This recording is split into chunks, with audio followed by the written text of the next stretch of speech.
Good morning student.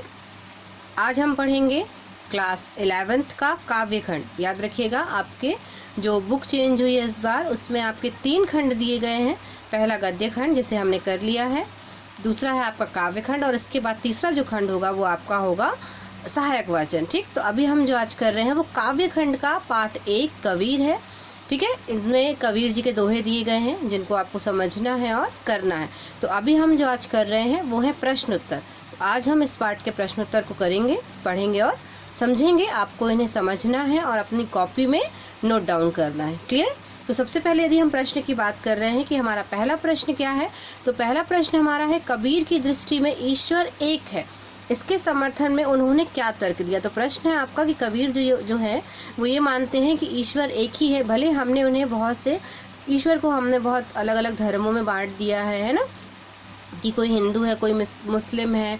तो यहाँ पर जो कबीर जी हैं उनका ये मानना है कि जो सब जितने भी ईश्वर हैं, मतलब परमात्मा एक ही है, एक ही शक्ति है जिस दुनिया को चला रही है। तो इसके समर्थन में उन्होंने क्या तर्क दिए, क्या बताया है कि ऐसा क्यों वो बोल रहे हैं ना। तो इसका उत्तर हम क्या लिखेंगे? कबीर जी के अनुसार सृष्टि में वायु, जल, अग्नि, पृथ्वी तथा आकाश, इन 5 तत्वों से मिलकर मनुष्य का निर्माण हुआ है। फिर से पढ़ेंगे। कबीर जी के अनुसार सृष्टि में वायु, जल, अग्नि, पृथ्वी तथा आकाश, इन 5 तत्वों से मिलकर मनुष्य का निर्माण हुआ है। इनकी रचना एक ही मिट्टी से हुई है। संसार के रचयिता भी एक ही परमात्मा है। उस एक परमात्मा की ज्योति सारे संसार में व्याप्त। यहाँ पे कबीर जी अपने जो कह रहे हैं कि परमात्मा एक ही है, उसके समर्थन में बता रहे हैं कि हमारा जो शरीर है वो कितने तत्वों से मिलकर बना है। यहाँ पे 5 तत्वों से मिलकर बना हुआ होता है। 5 तत्व कौन कौन से हैं? तो वायु, जल, अग्नि, पृथ्वी और आकाश, है ना। तो हर मनुष्य, जो भी मनुष्य है यहाँ पर, वो क्या है, सभी जो है वो इन 5 तत्वों से मिलकर बने हैं। ईश्वर ने सबको एक समान बनाया है, सबको एक समान जो है वो शरीर प्रदान किया है, आत्मा प्रदान किया है, बोलने की शक्ति प्रदान की है ना। तो यहाँ पर इन सब चीज़ों को देखते हुए इनकी रचना एक मिट्टी से बनी हुई है जो कि नश्वर है। अर्थात जो हम क्या है कि हम नश्वर मतलब क्या कह सकते हैं कि कभी भी हमारा जो शरीर है वो क्या हो सकता है, नष्ट हो सकता है, मृत्यु को प्राप्त हो सकता है। तो उस समय हमें क्या करना है, उसके पहले हमें ईश्वर की भक्ति करते रहना है। क्लियर है? तो आपका ये पहला प्रश्न। आगे बढ़ते हैं प्रश्न क्रमांक 2 पर। तो प्रश्न क्रमांक 2 है आपका, मानव शरीर का निर्माण किन 5 तत्वों में हुआ है। तो अभी हमने आपको बताया कि मानव शरीर का निर्माण 5 तत्वों में होता है। वो कौन कौन से हैं? पृथ्वी, जल, वायु, अग्नि और आकाश। ये 5 तत्व हैं जिनके द्वारा जो है वो हमारे शरीर का, मानव के शरीर का जो है वो निर्माण माना जाता है। क्लियर? आगे बढ़ते हैं प्रश्न क्रमांक 3 की ओर। तो प्रश्न क्रमांक 3 है आपका। प्रश्न क्रमांक 3 हम पढ़ेंगे कि जैसे बाढ़ी काष्ठ की, काहे अग्नि न काटे कोई, सब घटी अंतरी तू ही, व्यापक रूप धरे रूप ही सोड़ी। तो यहाँ पर किसके आधार पर बताइए कि कबीर की दृष्टि में ईश्वर का क्या स्वरूप है। तो यहाँ पर प्रस्तुत पंक्तियां यह बताती हैं कि मनुष्य के शरीर की तुलना लकड़ी से की गई। जिस प्रकार बढ़ई लकड़ी को तो काट सकता है, लेकिन उस लकड़ी के अंदर व्याप्त अग्नि को नहीं काट सकता, ठीक उसी प्रकार मनुष्य का शरीर नश्वर है, लेकिन उनके अंदर की आत्मा अमर है। उसमें ईश्वर वास करते हैं या ईश्वर रहते हैं। क्लियर है? इसको एक बार और समझेंगे हम इस आंसर को कि प्रस्तुत पंक्तियां यह बताती हैं कि मनुष्य के शरीर की तुलना लकड़ी से की गई है। इस प्रकार बढ़ई जो है ना, जो लकड़ी का काम करता है उसको बढ़ई कहते हैं। तो जिस प्रकार जो बढ़ई है वो क्या करता है, लकड़ी को काट सकता है, लेकिन उसके अंदर व्याप्त अग्नि, जब हम लकड़ी में अगर अग्नि लगाते हैं तो कैसे प्रज्वलित होती है, तेज अग्नि जलती है।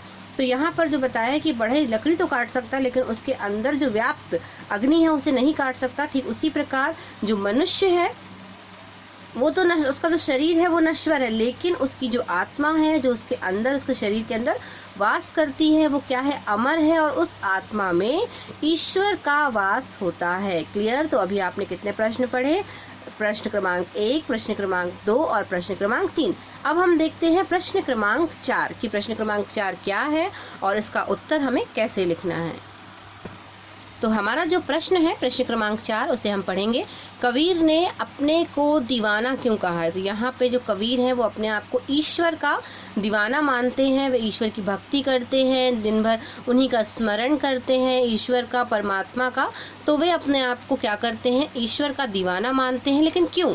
ऐसा क्यों कहा है कि, तो इसका उत्तर हम क्या लिखेंगे, कबीर के अनुसार जो लोग संसारिक मोह माया से मुक्त हो जाते हैं, हम जो है वो क्या है, मोह माया में फंसे हुए हैं, है ना, कि हम घर परिवार में, धन दौलत में, कितनी पैसे कमाने हैं, हमारा परिवार है, हमारे बच्चे हैं, तो उनके लिए जोड़ कर रखना है। तो इस तरीके से बहुत सारी जो मोह माया है वो मनुष्य को क्या है, आगे बढ़ने नहीं देती हैं, ईश्वर से जुड़ने नहीं देती हैं, इस, है ना, तो इस भौतिक संसार में वो लगा रहता है। तो यहाँ पर कबीर जी बताते हैं कि कबीर जी के अनुसार जो लोग संसारिक मोह माया से मुक्त हो जाते, तो ऐसे लोग जो संसारिक मोह माया से मुक्त हो जाते हैं, मतलब वो इन सब चीज़ों को का त्याग कर देते हैं, वे निर्भय होकर रहते हैं। कबीर भी इस मिथ्या जगत से दूर रहकर परमात्मा की भक्ति में लीन है। यहाँ पे वो बता रहे हैं कि कबीर जी जो हैं वो क्या कर रहे हैं, उन्होंने इस मोह माया को त्याग दिया है, संसार की मोह माया को क्या कर दिया, उन्होंने त्याग दिया है, और वो दूसरों को, अर्थात दूसरे मनुष्यों को भी वह यही संदेश दे रहे हैं कि क्या करना है, उन्हें मोह माया को त्याग कर ईश्वर की भक्ति में लग जाना चाहिए, उनका दीवाना बन जाना चाहिए, तभी वह इस संसार के सागर को, इस संसार के समुद्र को, दुखों से भरे हुए समुद्र को प्रसन्नता पूर्वक पार कर सकते हैं। क्लियर? चलिए आगे बढ़ते हैं प्रश्न क्रमांक 5 की ओर।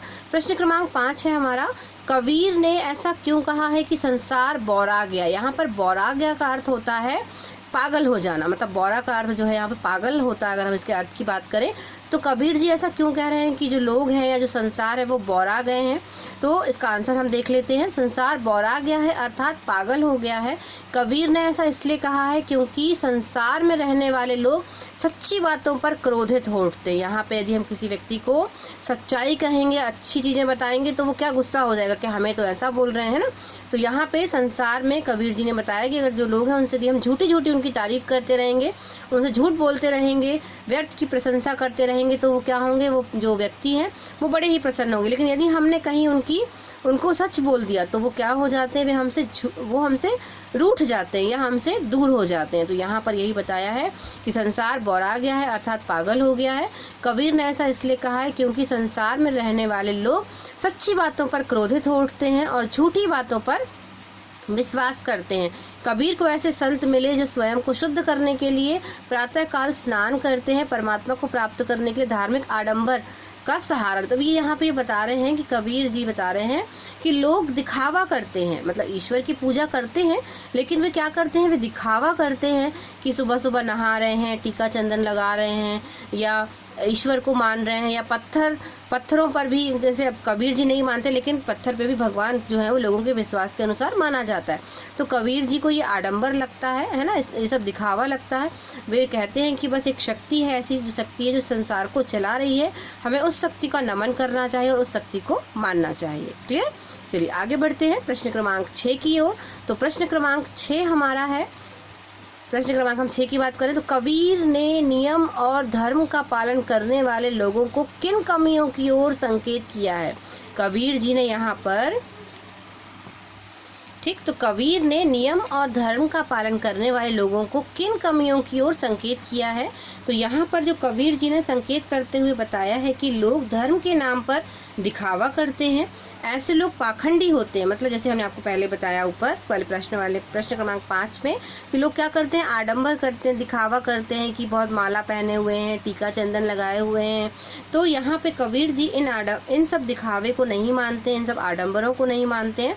वे ये बस यही कहते हैं कि हमें क्या करना चाहिए, ईश्वर की, परमात्मा की भक्ति करनी चाहिए, उनका स्मरण करना चाहिए, उनका सम्मान करना चाहिए। तो कबीर जी ने संकेत करते हुए बताया है कि लोग धर्म के नाम पर दिखावा करते हैं, ऐसे लोग पाखंडी होते हैं जो गले माला, टोपी, तिलक लगाकर परमात्मा की प्राप्ति का ढोंग करते हैं।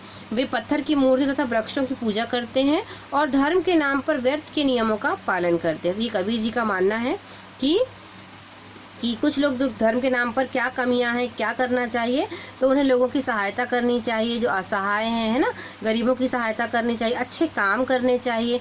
तो यहाँ पर दिखावा ना करके हमें क्या करना चाहिए, ईश्वर को खुश करने के लिए अच्छे अच्छे काम करने चाहिए। क्लियर? तो ये प्रश्न क्रमांक 6 हो गया आपका। आगे बढ़ते हैं प्रश्न क्रमांक 7 की ओर। देखें प्रश्न क्रमांक 7 क्या है, हमें उसका उत्तर कैसे, ठीक, तो हमारा जो प्रश्न क्रमांक 7 है वो है, अज्ञानी गुरुओं की शरण में जाने पर शिष्यों को की क्या गति होती। तो ये तो आप भी समझते हैं, यदि जो गुरु जिसके पास ज्ञान ही नहीं है और यदि हम उसके पास ज्ञान प्राप्त करने जा रहे हैं तो जिसके पास जो वस्तु नहीं है वो हमें क्या देगा, है ना। तो वही चीज़ यहाँ पे बताइए कि यदि हम ऐसे गुरुओं को कभी कभी मानने लगते हैं जो जिनके पास स्वयं भी ज्ञान नहीं रहता, तो उस समय क्या होगा कि शिष्यों को भी ज्ञान प्राप्त नहीं होगा, वे भी अपने रास्ते से क्या हो जाएंगे, भटक जाएंगे, उन्हें जीवन में सही मार्ग जो है वो नहीं प्राप्त होगा। तो यहाँ पर कबीर जी इसका क्या उत्तर देते हैं, देखिए, अज्ञानी गुरु की शरण में जाने पर उनके शिष्य भी उन्हीं की तरह मूर्ख बन जाते हैं और संसार रूपी मोह माया के जाल में फंसकर रह जाते हैं। ऐसे गुरु अपने शिष्यों को आधा अधूरा ज्ञान बांटते हैं, जिन्हें स्वयं परमात्मा का कोई ज्ञान नहीं होता है। यहाँ पे बता रहे हैं कबीर जी कि यदि हम ऐसे गुरुओं की शरण में चले जाएंगे जिनके पास स्वयं ज्ञान नहीं है, जो स्वयं मूर्ख हैं, तो वो क्या करेंगे, शिष्यों को भी क्या करेंगे, मूर्ख बना देंगे। तो हमें ऐसे गुरुओं से क्या करना चाहिए, दूर ही रहना चाहिए। मोह माया का सिखाएं तो उनसे हमें दूर रहना चाहिए। ऐसे गुरु अपने शिष्यों को आधा अधूरा ज्ञान बांटेंगे, जितना वो उनके पास होगा वही देंगे, है ना, अधूरा ज्ञान देंगे। तो जितना ज्ञान ऐसे गुरु जो अपने शिष्यों को आधा अधूरा ज्ञान बांटते हैं, जिन्हें स्वयं परमात्मा का कोई ज्ञान नहीं होता, अपनी महानता सिद्ध करने के लिए ये अपने शिष्यों को भी पाखंडी बना देते हैं और अंतराल में दोनों को पछताना पड़ता है। मतलब बाद में गुरु भी पछताएगा और शिष्य भी। शिष्य क्यों पछताएगा, क्योंकि उसको अच्छा गुरु नहीं मिल पाया, उसको अच्छी सीख नहीं मिल पाई, जिससे वो जीवन में आगे नहीं बढ़ पाया। और गुरु क्योंकि वो अपने शिष्यों को अच्छा ज्ञान नहीं दे पाया। क्लियर। तो आज आपने पढ़ा पाठ 1 का, आपका जो था वो काव्य खंड का पाठ है, क्लास 11, ठीक है। तो आपको अपनी कॉपी में इन सारे प्रश्नोत्तर को जो भी हमने आपको समझाया है, आपको उन्हें अपनी कॉपी में नोट डाउन करना है और याद करना है। क्लियर। Okay student.